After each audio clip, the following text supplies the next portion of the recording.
My name is Lily. I am 30 years old.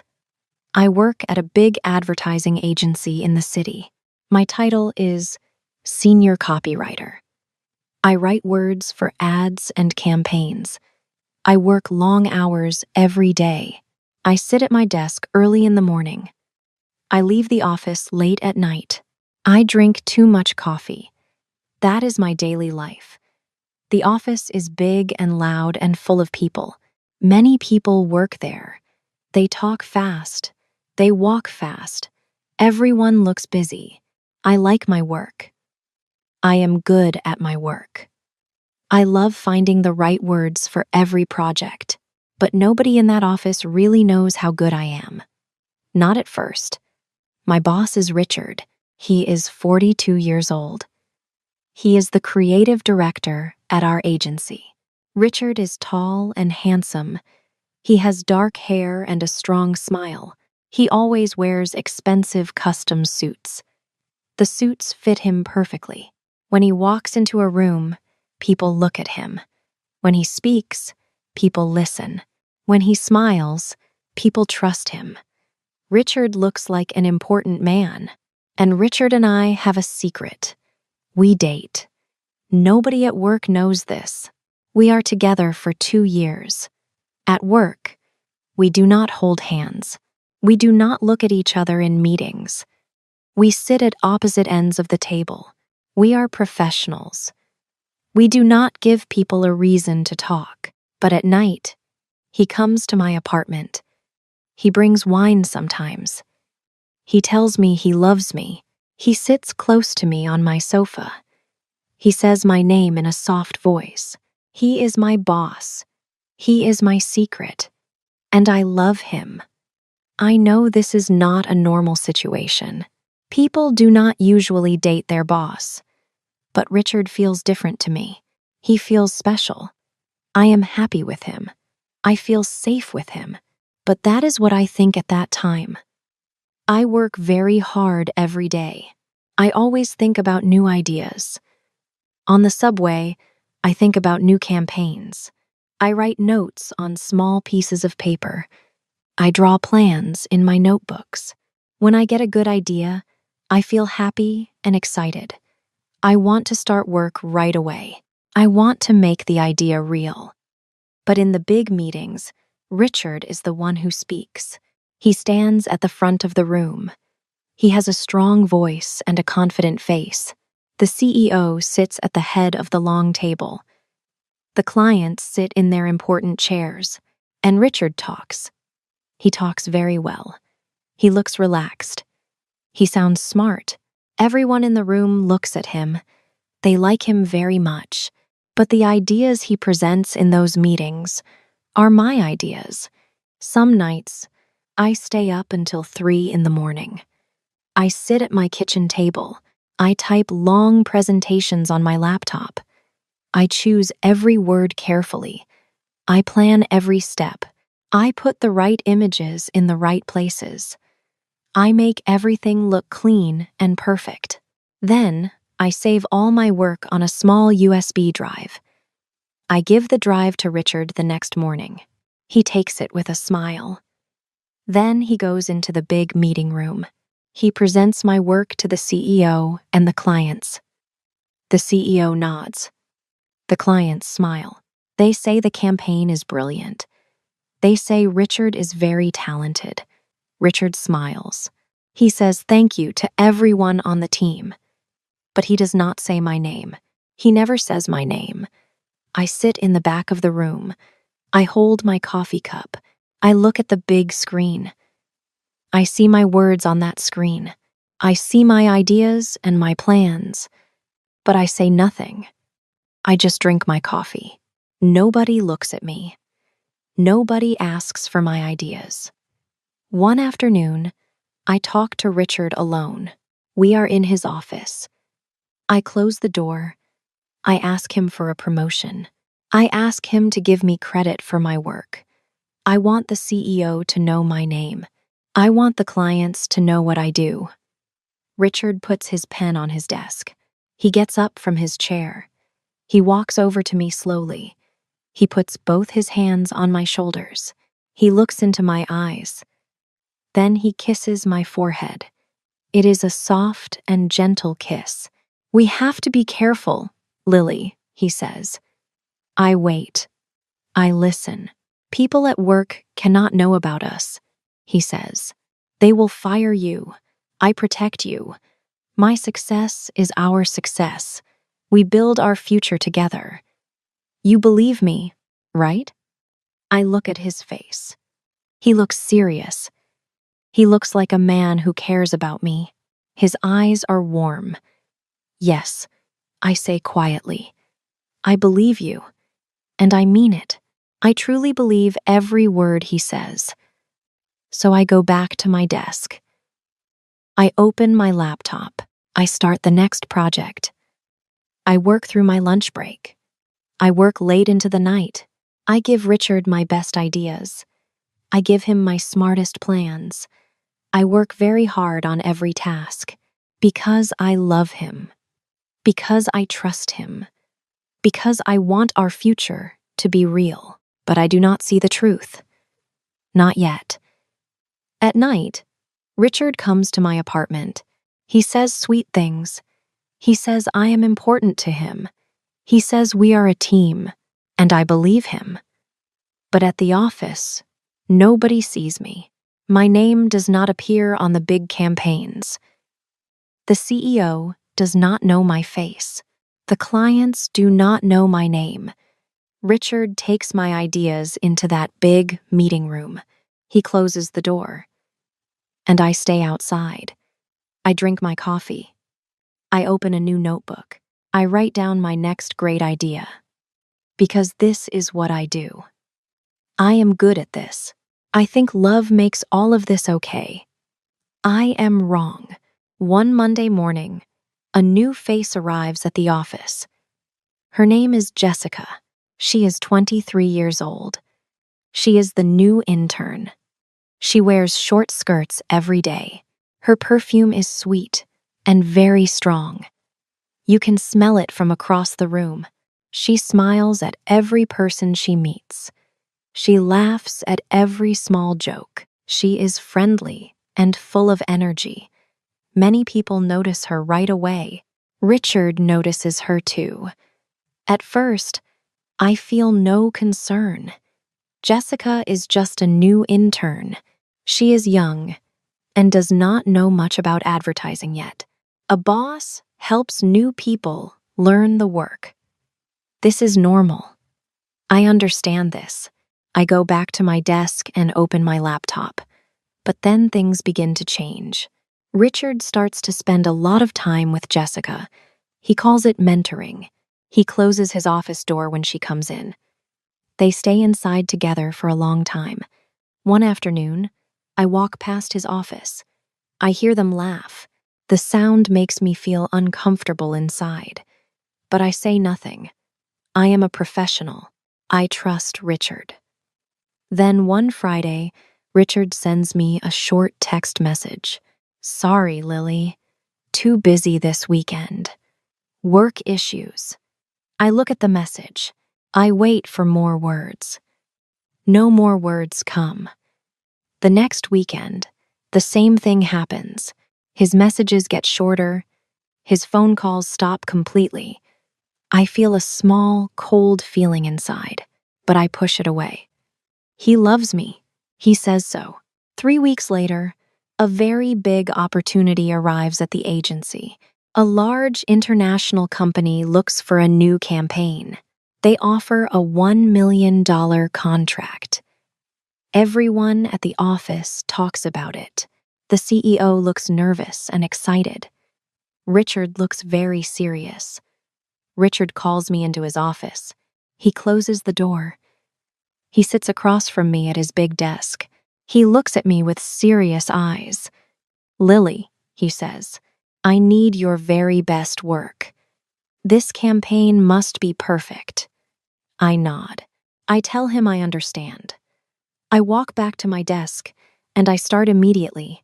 I work on the campaign for 3 full weeks. I work in the early mornings and late at night. I research the company in detail. I write the central message very carefully. I choose each word with purpose. I plan every image and every section. I build an emotional story at the heart of the whole campaign. I put my best thinking on every single page. After 3 weeks, I finish. The campaign is clear, strong, and human. I feel very proud. This is the best work of my career. I save everything on a USB drive. I walk to Richard's office and give him the drive. He takes it and smiles. "Perfect," he says.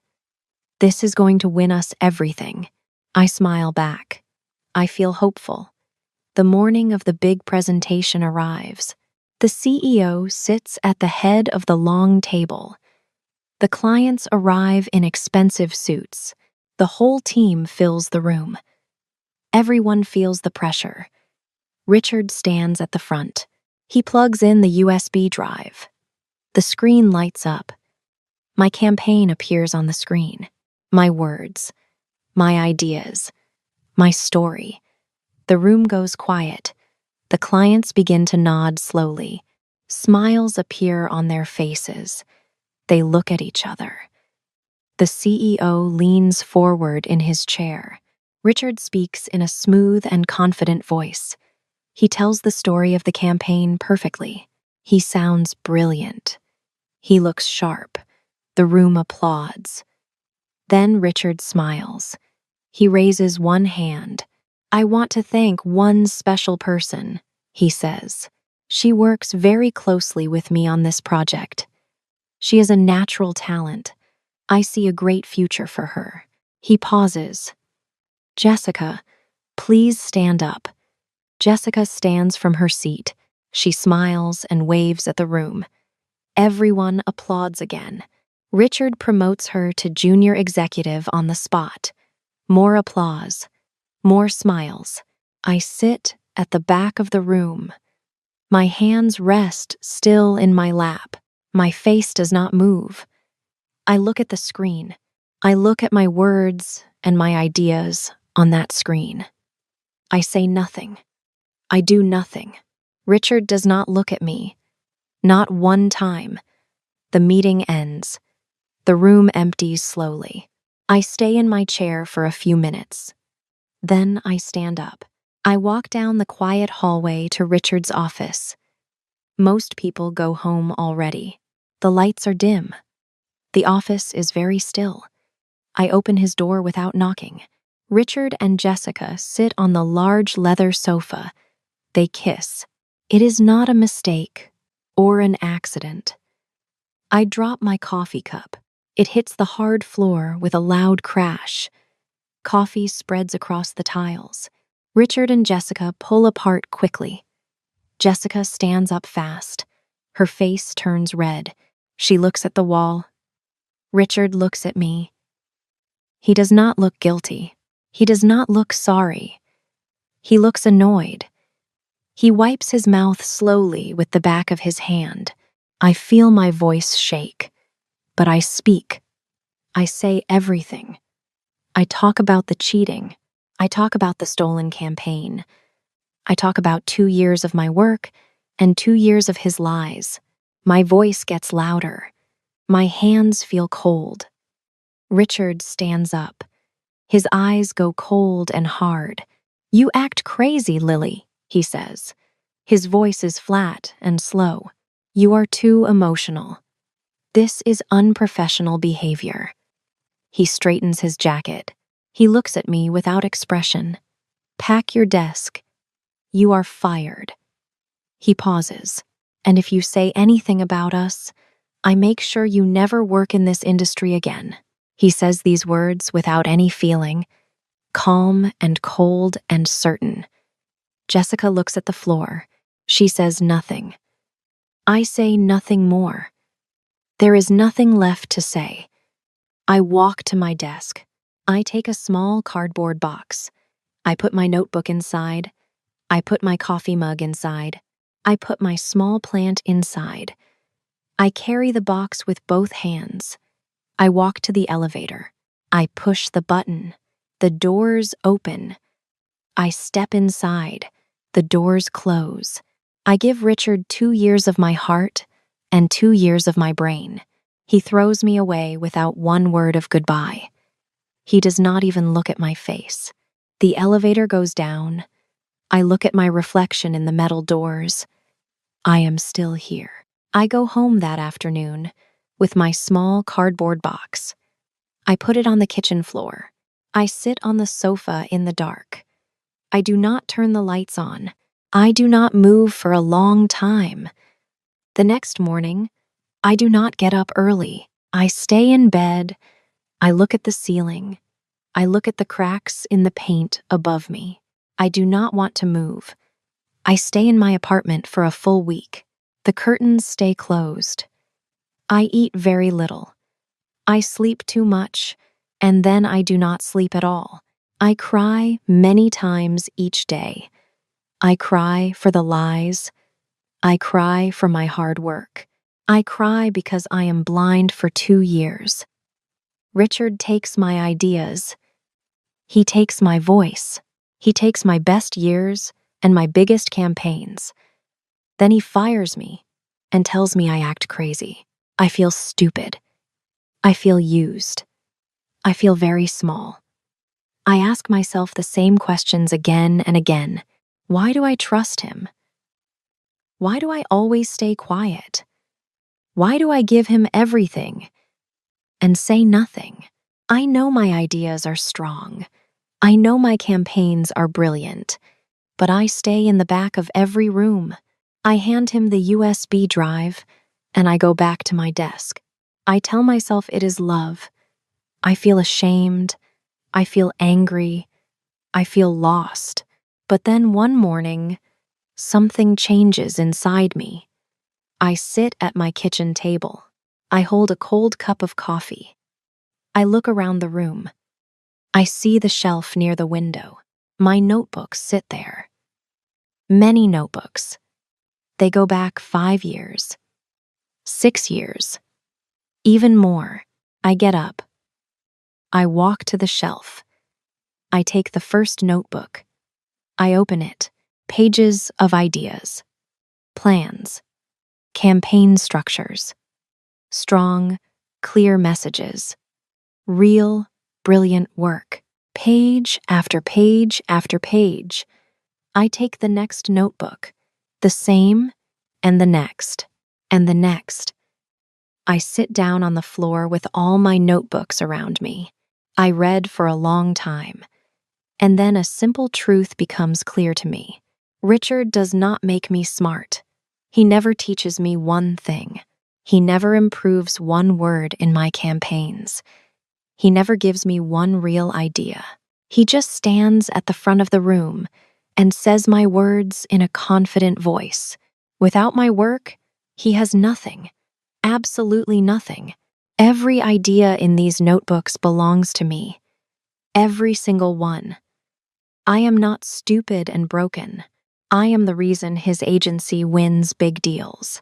I am the reason clients clap and smile in those meeting rooms. And now I can use all of this for myself, for my own name, for my own future. I close the last notebook. I get up from the floor. I walk to the bathroom. I wash my face with cold water. I look in the mirror for a long time. My eyes look tired. My hair is a mess. But something in that mirror still looks strong. Okay, Lily, I say to my reflection, time to start. I move the coffee table to the side of my living room. I put my old laptop on the kitchen table. I buy a new notebook and 3 pens. I open to the first blank page. I start my own marketing agency. The first weeks are very hard. I call potential clients from a long list. Most of them say no. Some of them do not answer the phone. A few of them listen for 2 minutes and then say no thank you. I write each no in my notebook. Then I make the next call. I work long hours every day. I eat simple food at my desk. I drink coffee, and I keep going. Every night I feel very tired. Every morning I get up and I start again. I do not stop. I put my name on everything now.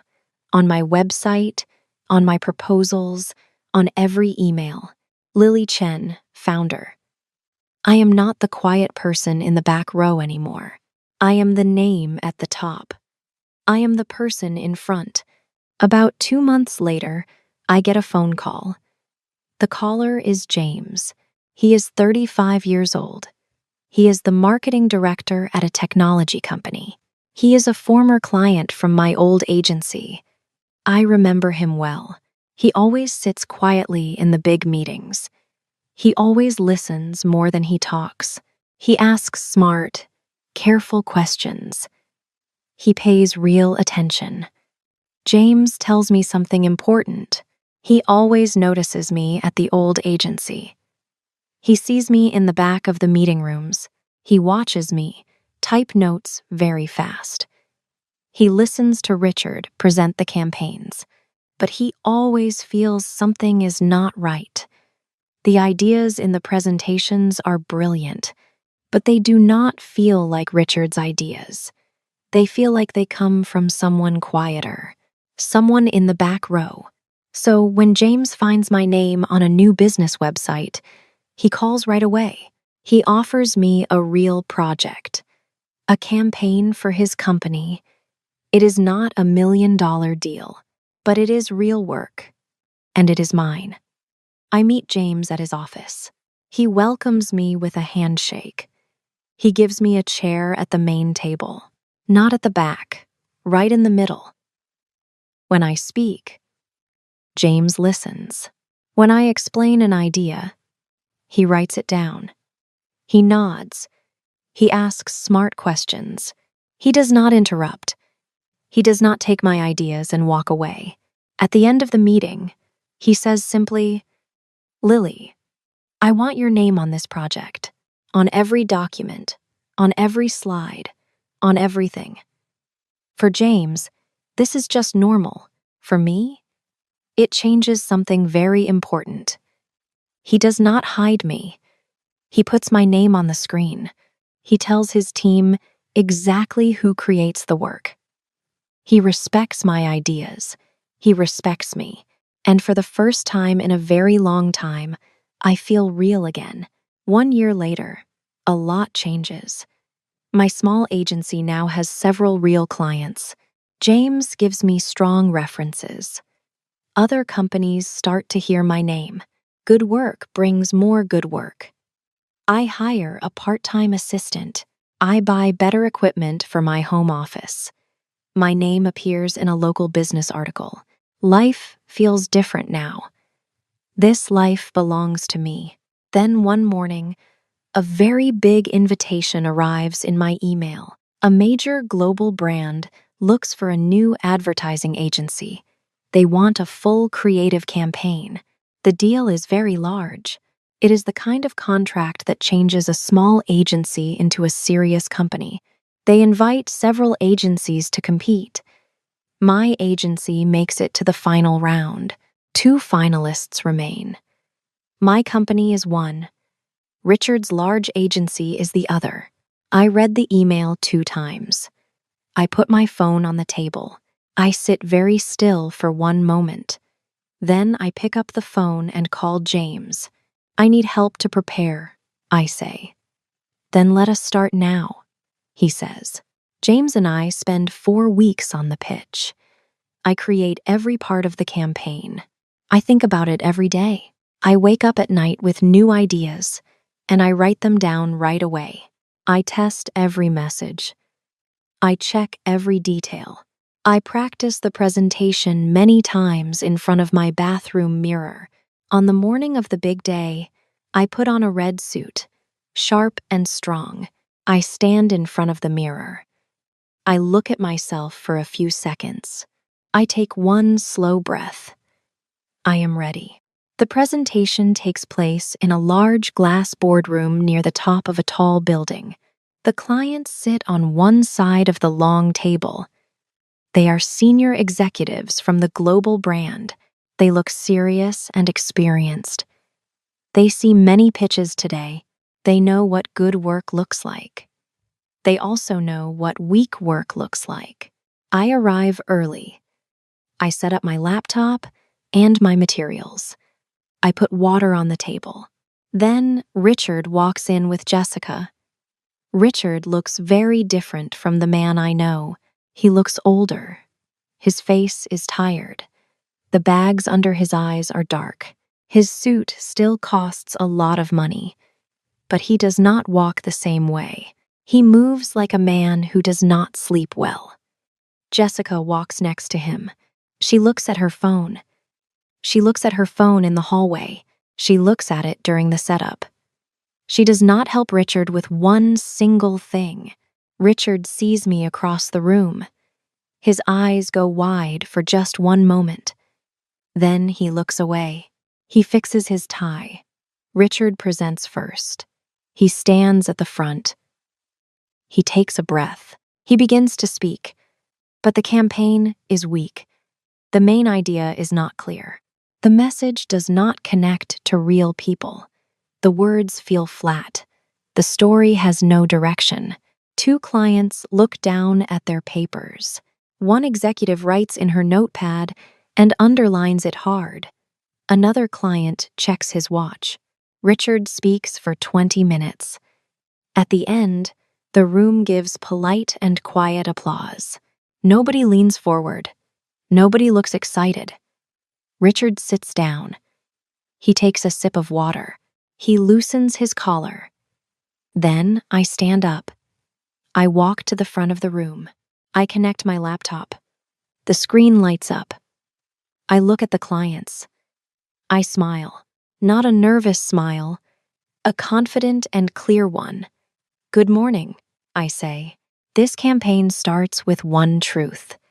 People remember real stories. Let me show you the one I create for your brand. I present for 25 minutes. I tell a human story. I build it step by step. I answer every question before the clients ask it. When one executive raises her hand, I already know her question in my mind.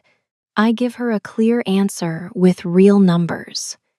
Another client asks about the digital strategy. I show him 3 separate options. I explain the advantage and cost of each one in plain, simple terms. The room changes. People sit forward in their chairs. They look at each other. They nod. The senior client shows her notepad to the person next to her. That person smiles and writes something. At the end, I click to my final slide. I look around the room. One moment of silence. Then the senior client speaks. She looks directly at me. "Miss Chen," she says, "this is exceptional. When can you start?" The room applauds. Warm and real and clear. I bow my head once. "Whenever you are ready," I say. I pack my laptop bag after the room empties. My hands are steady. My mind is calm. I feel a deep, quiet satisfaction. Then I hear footsteps behind me in the hallway. I already know those footsteps.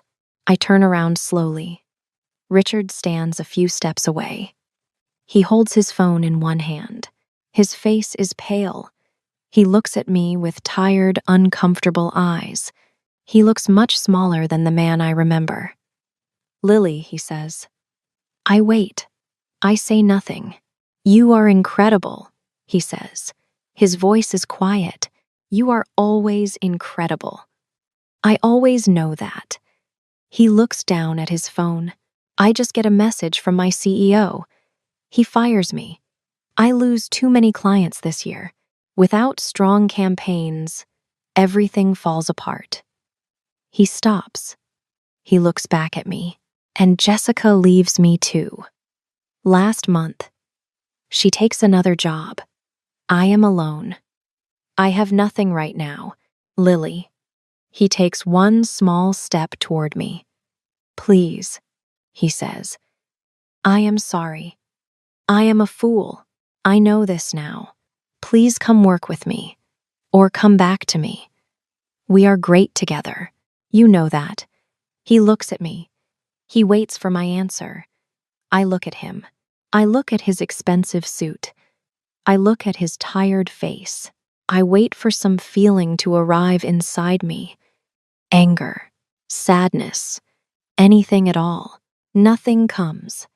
My heart does not beat faster. My hands do not shake.